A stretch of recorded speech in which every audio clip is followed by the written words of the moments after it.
Snoozecast, the podcast designed to help you fall asleep. Find us on snoozecast.com and follow us on social media and wherever you listen to podcasts. This episode is brought to you by Expectant Mothers Nesting.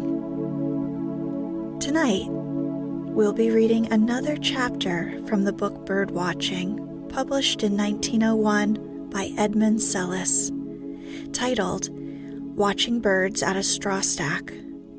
If you enjoy this episode, be sure to listen to the Blackbirds episode from this book as well. The author started as a conventional naturalist, but Sellis developed a hatred of the common practice at the time of killing animals for scientific study, and was a pioneer of bird watching as a method of scientific study. The author was a solitary man and was not well known in ornithological circles. He avoided both the company of ornithologists and reading their observations so as to base his conclusions entirely on his own observations. And to be clear, straw stacks are similar to haystacks in that they are both field crops, although hay is the remains of grasses and straw is made from the stalks of wheat.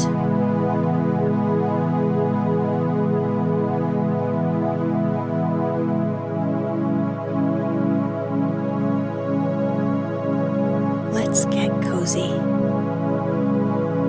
Close your eyes. Relax your body into the softness of your bed. Now, take a few deep breaths.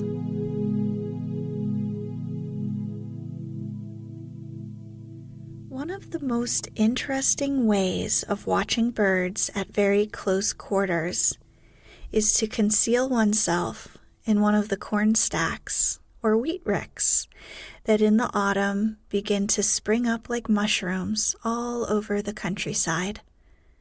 This is a winter pastime, and the harder the weather, the greater will be the results.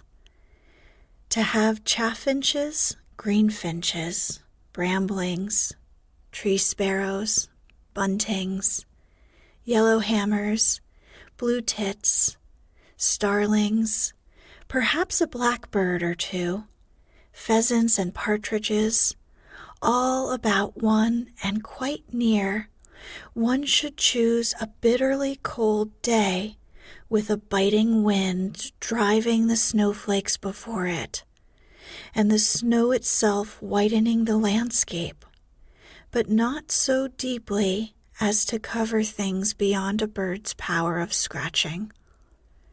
Rising early, one gets to the stack whilst it's still dark. At one side, there is always a great heap of refuse material of the stack, threshed ears of corn, chopped and winnowed straw, as well as, at least where picturesque farming prevails, and may it long prevail, a vast quantity of thistleheads, poppyheads, campion, columbine, and all sorts of other plants and flowers that have been garnered in with the harvest. Small birds come down on this in flocks, and where the slope of the heap on one side joins the stack, one should make in the latter, by a process of pulling out and pressing in, a nice cozy cavern just big enough to squeeze into. On the floor of this one should lay a shawl or plaid, and then, enveloping oneself in another, enter it backwards, and, kicking one's legs farther into the body of the stack so as to be out of the way, pull down the straw over the aperture, arranging it thinly just in front of one's face so as to have a good outlook. Even on the coldest morning, one is warm and comfortable under such circumstances, and the snow without, and frosted stalks that one's near breath is thawing, make one feel all the warmer. It is for warmth, indeed, that such an ensconcement is principally needed, for on days like this, small birds, at any rate, will come within a few paces of one, if only one sits still. Even when one walks up to the stack in broad daylight, they only fly round to another side of it, and one has scarcely settled oneself before they begin to come again. But hidden thus before black night has ceased to steal the color from things, one may have stragglers from the main crowd within the length of one's arm, and I have even tried catching one, for the bizarreness of the thing, by gliding my hand stealthily through the loose straw underneath it. The attempt failed, but I believe such a feat would be quite possible. As the light begins to creep upon the darkness and the world to grow more and more white, the arrivals commence. First, a few greenfinches, principally hens, fly down upon the heap, then chaffinches, both cocks and hens, but hens predominating, with a few yellowhammers, mostly of immature plumage, and a hedge sparrow or two. These birds come and go independently for some little time, and it is not till the morning has grown lighter that they begin to form a band, in the sense not of their numbers only, but also of their actions. It is only gradually, for instance, that their habit of all flying away together into the neighboring trees and returning quickly again in the same way becomes at all marked. They are at first independent units, but as the day brightens and the numbers increase, they become more and more interdependent. Now, too, there is more equality in the numbers of the sexes. The females still predominate, but one would not always think that this is the case, for as they all whir into a large oak tree that is beginning now to be gilded by the beams of the tardily rising sun, its bare boughs and twigs, as well as the surrounding bushes, are made suddenly lovely with bright, soft green and mauvey purplish red. A glorious winter foliage this, that might make an old tree feel young again. All the time the birds are down on the heap they are busily feeding, seeming to put their whole soul into each peck, and all in a kind of sociable, yet but half-friendly, competition with each other. Gradually they spread out a little from the heap. Half a dozen greenfinches are amongst the straw that one has oneself pulled out from the stack, and one of them is feeding positively within 3 feet. To see them so near, And to think that they think you anywhere rather than where you are. It is like eavesdropping. It hardly seems right. Now, the nearest greenfinch picks out an ear of the corn and, as if to show you just how he does it, comes even a thought nearer. He turns it till it is crosswise in his beak, snips off the stalk, rapidly divests it of what remains of the outer huskiness, in doing which you see him work his mandibles in a delicate, tactile manner, and swallows the inner essence. Throughout, he does not help himself with his claws at all. It is pleasant to see this, but still more so to have so many little dicky birds just within a pace or two, all free and unconstrained, and knowing nothing whatever about it. It is as if you had somehow got into a bird cage without alarming the inmates. But even as this occurs to you, you recognize the poverty of the simile, and rejoice to be in nature's aviary. At least one may say this of the birds, if not of the straw stack. There is now, besides chaffinches and greenfinches, which form the great bulk of the numbers, quite a little crowd of bramblings, 20 or more, their beautiful gold russet plumage gleaming out in an easy preeminence of color, for they are, indeed, much handsomer than the handsomest cock chaffinch or greenfinch, and as both the sexes are alike, nothing of them is lost. There are no dead weights.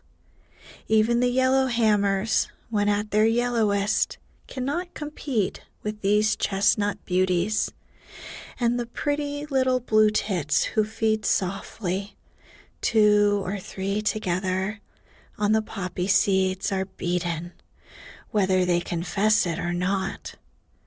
A hedge sparrow or 2 hopping very quietly and unobtrusively about on the outskirts of the great central crowd have, of course, no pretensions to anything like distinguished beauty. But there is one bird, one, unfortunately, not only as a species but individually, that may perhaps stand up in rivalry even with the brambling. This is a solitary male goldfinch who, as though knowing the sad and waning state of his clan, feeds all by himself and, as one seems to fancy, in a melancholy manner. Be this as it may, his mode of feeding is quite different to that of the other birds. Whilst all, or nearly all, of these are pecking odds and ends from amongst the straw and draff of the heap, using their beaks only, and seeming to swallow something at each little peck, like chickens with grain. He makes successive little excursions to the stack itself, from which he extracts a blade of corn, a campion, or a thistlehead, and then, standing with the claws of both his feet grasping it, like a crow with a piece of carrion, picks it to pieces and devours it, or the seeds it contains, in a leisurely, almost a phlegmatic way. This is quite different from the greenfinch, which, as just seen, in extracting the grain from an ear of corn, uses only its bill, standing the while in an ordinary upright attitude, and not pickaxing down upon it as it lies along the ground. Perhaps the goldfinch can do this too, but as this particular one did not on any morning employ a different method to that which I have described, it must, I should think, be the usual one. Nor did I ever see it pecking it up anything from the ground in a careless, haphazard fashion, like the other birds. One can feed the birds with bread if one likes, and, when found and tasted, this is appreciated.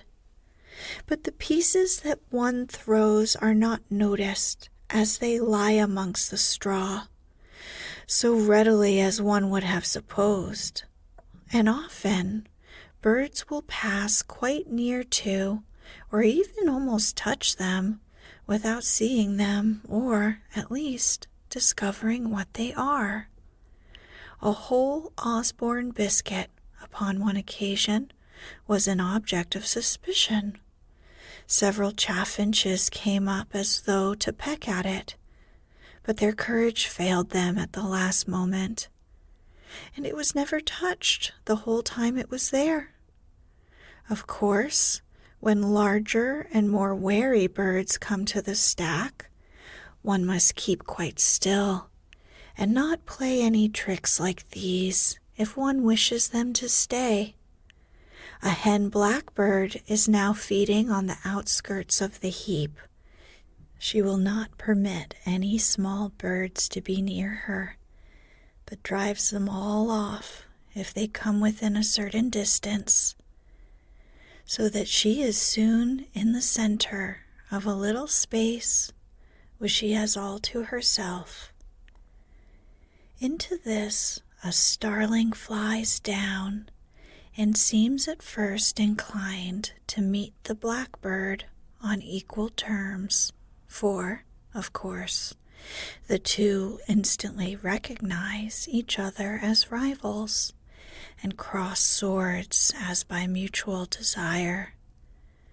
But even in the first encounter, the starling has to give way and then beats a series of retreats before the other's sprightly little rushes, till at length, being left no peace, he has to fly away. Later, some half-dozen starlings come down together almost on the top of the heap and feed in just the same way as the small birds they alight amongst. Soon there is a combat between two of these.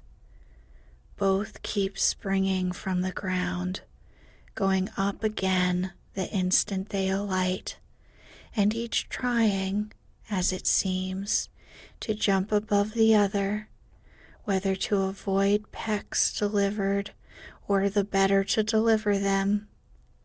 They never quite jump at the same time, but always one goes up as the other comes down, which has a funny effect. They never close or grapple. They do not even seem to do much pecking. And when it is all over, neither of them seems one penny the worse. The great thing, evidently, is to jump, and as long as a bird can do it, he has no cause to be dissatisfied. It's delightful to watch them from so close. One can see the gleam of each feather, catch their very expressions, and sympathize with every spring. They look very thin and elegant, and their plumage is all gloss and sheen. All the while they keep uttering a sort of squealing note, which is quite enchanting to hear. A few partridges now come down over the thin snow towards the stack, at first fast, with a pause between each run, during which they draw themselves up and throw the head and neck a little back. Then they seem to waver in their intention, and, whilst one pecks at the body of a frosted swede, another bends above it and sips with a delicate bill a little of the rime upon its leaves. Then they come on again, but as they near the stack, with slower and more hesitating steps, and no longer uttering their curious, grating cry, "Kerwee, kerwee." Instead, one hears now, for now they are in close proximity, all sorts of pretty little soft, crudling sounds, seeming to express contentment and happiness with a quiet undercurrent of affection. Then they feed quietly on the frontiers of their winter oasis. All at once something gorgeous and burnished steals and then flashes into sight. It is a pheasant. He has come invisibly from another direction, and ascending the opposite slope of the great chaff heap, rises over it like a second sun. Surely such splendor should come striding in majesty, but he is very nervous, full of apprehension, open to the very smallest ground of fear or suspicion. Often he steps and looks anxiously about, half crouches, then makes a little start forward with the body as though on the point of running, but checks himself each time and begins to peck instead. Sometimes he draws himself up to his full height and looks all around as from a watchtower, but after each fit of fear, he decides that all is well and goes on feeding again.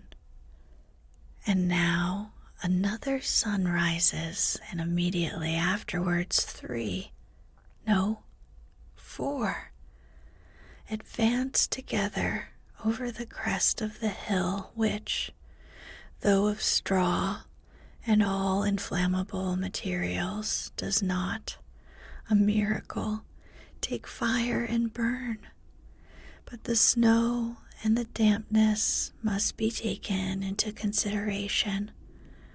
All of them are now feeding quietly, but not altogether or in view.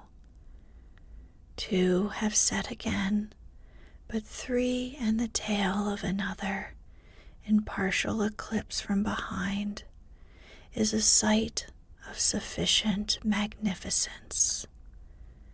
Looking at them, at their splendid body plumage of burnished orange gold, gleaming even in the dull morning without any sun but themselves, for the great one is now over-canopied, at their glossy blue heads, rich scarlet wattles, and long graceful tails, one cannot help wondering how beautiful a bird would have to be before compunction would be felt in killing it. Would the golden or Amherst pheasant produce the sensation? Idle thought. Peacocks are shot in India, trogons in Mexico, hummingbirds both there and in the Brazils, and birds of paradise in the islands of the East. Of paradise. Then there are birds of heaven. And do our sainted women wear their feathers? But such speculations are beyond the providence of this work. Now the feeding goes on apace. All the splendid birds keep scratching backwards in the chaff heaps, as do fowls, sending up clouds of it into the air.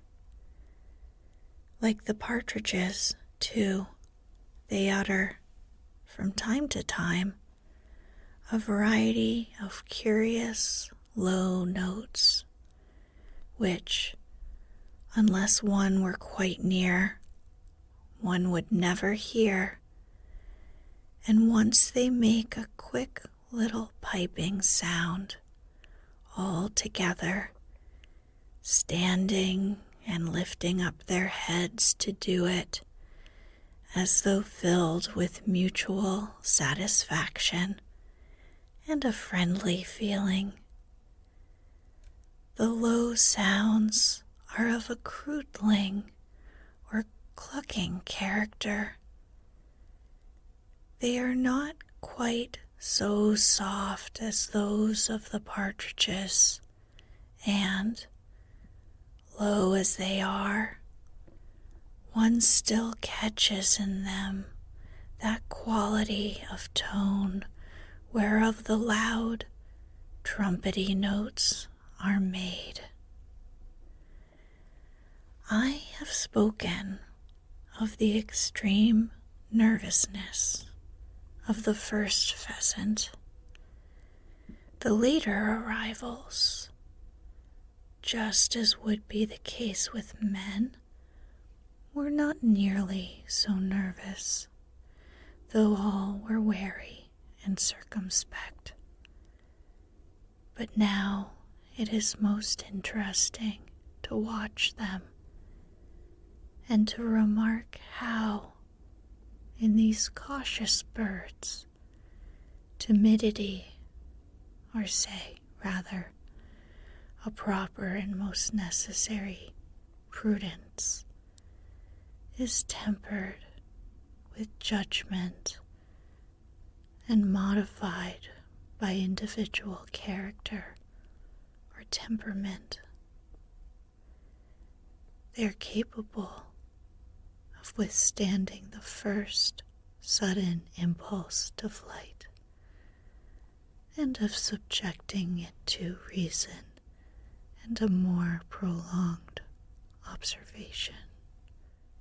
Thus, when the small birds fly suddenly off in a cloud, as they do every few minutes, and with a great whir of wings, the pheasants all stop feeding, look about, pause a little, seeming to consider, and then recommence, as though they had decided that such panic fear was uncalled for, and that there was no rational ground for alarm. An hour or two later, 3 out of the 4 birds, for 2 have got gradually to the other side of the stack, see enough of me in the straw to make them suspicious.